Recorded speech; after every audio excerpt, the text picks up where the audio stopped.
नमस्कार दोस्तों। हमारे देश में जो लॉस बनाए जाते हैं, जो कानून बनाए जाते हैं, जो एक्ट या बिल पास किए जाते हैं, इनका प्रोसीजर क्या है, आखिर ये कैसे पास किए जाते हैं, तो आइए आज इसे समझते हैं। प्राइम मिनिस्टर,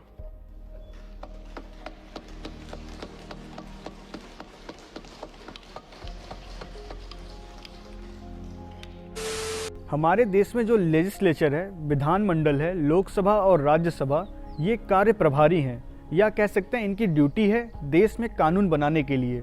बिल और एक्ट, ये दो शब्द हम हमेशा सुनते रहते हैं। बिल का मतलब है ड्राफ्ट ऑफ लेजिस्लेशन, मतलब कानून का ये मसौदा है, या कह सकते हैं एक रिटन डॉक्यूमेंट और नोट है। ये एक ऐसा प्रपोजल है जो पार्लियामेंट और प्रेसिडेंट के द्वारा अप्रूव किया जाता है, तब ये बिल एक्ट बन जाता है। एक्ट का मतलब है कानून या विधान।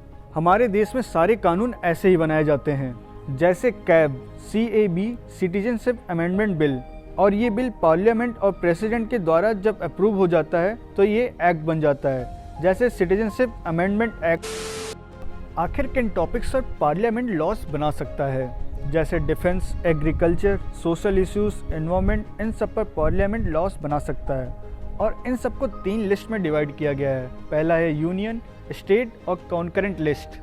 यूनियन की लिस्ट में डिफेंस, एटॉमिक एनर्जी, सिटीजनशिप, ये सब पार्लियामेंट यूनियन के अंदर आते हैं। स्टेट की लिस्ट में public, health, agriculture, libraries, museum, ये सब स्टेट की लिस्ट में आते हैं। जो ये स्टेट के मिनिस्टर्स और MLAs हैं, वो इन सब पर लॉस बनाते हैं।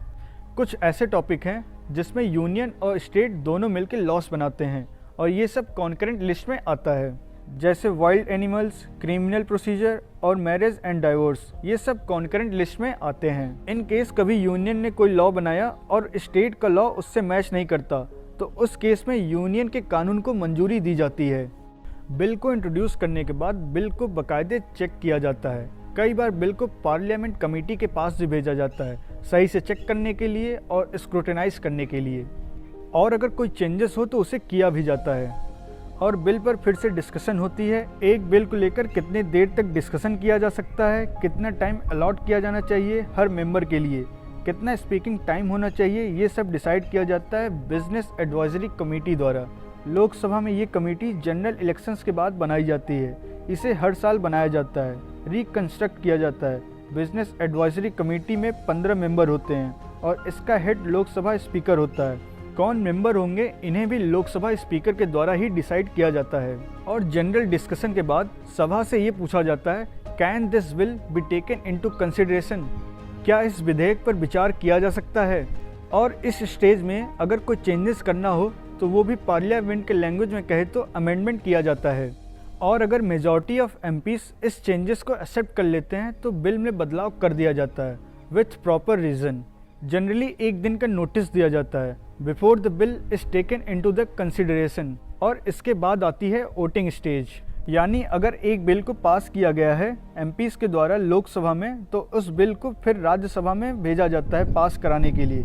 फिर से वही सेम प्रोसेस राज्यसभा में भी रिपीट होगा, और दोनों सभा में बिल पास होने के बाद फाइनली प्रेसिडेंट के पास भेजा जाता है अप्रूव होने के लिए। अगर प्रेसिडेंट उस बिल को पास कर देते हैं तो फाइनली वो बिल एक्ट बन जाता है। और अगर इन केस प्रेसिडेंट ने इस बिल को रिटर्न कर दिया तो फिर दोनों सदनों में ये वापस भेजा जाता है रीचेक करने के लिए। और अगर फिर से ये बिल पार्लियामेंट में पास हो जाए तो प्रेसिडेंट को अपना एसेंट देना पड़ता है, अपनी मंजूरी देनी पड़ती है। और अगर लोकसभा और राज्यसभा किसी एक बिल को लेकर अपना डिफरेंट ओपिनियन रखते हैं तब क्या होगा, तो क्या प्रोसीजर अपनाया जाएगा बिल को एक्ट बनाने के लिए। ऐसे केसेस में दोनों हाउसेस से जॉइंट सिटिंग बुलाई जाती है, मतलब फिर से वोटिंग और डिस्कशन किया जाएगा। ऐसा बहुत ही रेयरली पार्लियामेंट के हिस्ट्री में हुआ है। ये पहली बार 1959 में हुआ था, जब डाउरी प्रोहिबिशन, दहेज निषेध बिल इंट्रोड्यूस किया गया था। दोनों सदन एग्री करते थे दहेज लेना अपराध है, पर कुछ पॉइंट्स पर दोनों सदन अलग अलग अपना विचार रखते थे और एक दूसरे हाउसेस से ये डिसएग्री करते थे। डाउरी का डिफिनेशन क्या होगा, इस पर राज्यसभा ने सजेस्ट किया था कि डाउरी का डिफिनेशन होगा both direct and indirect gifts, जो शादियों के दौरान दिए जाते हैं, पर लोकसभा इस डिफिनेशन से डिसएग्री करता था। एक पॉइंट और था, क्या दहेज के लिए मांग करना ये क्राइम के अंदर आएगा। इन दोनों पॉइंट्स को लेकर भी लोकसभा और राज्यसभा में डिसएग्रीमेंट्स थे। पर जो फाइनल आउटपुट था कि जो कि जॉइंट सेशन के अंदर पास किया गया था वो ये था कि कोई भी इंसान अगर दहेज की मांग करता है डायरेक्टली या इनडायरेक्टली तो उस इंसान को पनिश किया जाना चाहिए। और जब बिल एक्ट बन जाता है तो इस प्रोसेस के पार्ट को क्या कहा जाता है, इसको सबऑर्डिनेट लेजिस्लेशन कहा जाता है। तब उस लॉ के अंदर कुछ नए रूल्स बनाए जाते हैं, चाहे कोई भी ऑर्डर हो। इन रूल्स को भी पार्लियामेंट में भेजा जाता है पास कराने के लिए। उम्मीद है इस वीडियो से आपको समझ में आया होगा कि कैसे हमारे देश में कानून बनाए जाते हैं और कैसे पास कराए जाते हैं। अगर आपको ये वीडियो पसंद आया हो या इन्फॉर्मेटिव लगा हो तो अपने दोस्तों के साथ भी शेयर करिएगा। मिलते हैं किसी और वीडियो में, तब तक के लिए धन्यवाद। जय हिंद।